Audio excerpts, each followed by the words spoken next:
తిరుపతి వెళ్తున్నాం అని పనమ్మాయి చెప్పిందంట.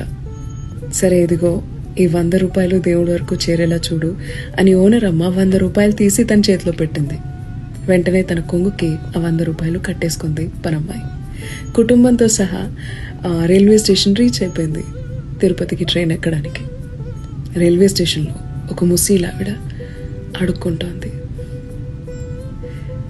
నేను తిని 3 రోజులైందమ్మా, డబ్బులేం వద్దమ్మా, కొంచెం అన్నం పెట్టించమ్మా అని ప్రాధేయపడింది.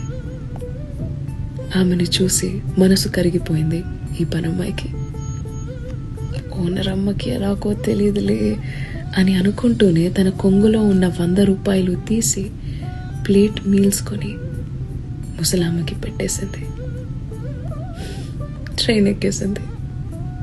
అదే సమయంలో నిద్రిస్తున్న ఓనరమ్మ కలలోకి సాక్షాత్తు శ్రీ వెంకటేశ్వర స్వామి దర్శనమిచ్చి, నువ్వు పంపిన 100 రూపాయలు నా వరకు చేరుకున్నాయి అని చెప్పారంట. తక్కని నిద్రలోంచి లేచి ఇంకా అది తిరుపతి చేరుకుని ఉండదే అని వెంటనే పనమ్మాయికి కాల్ చేసింది. పనమ్మాయి జరిగిందంతా చెప్పింది. అప్పుడు అర్థమైంది ఆవిడకి, మానవ సేవే మాధవ సేవని.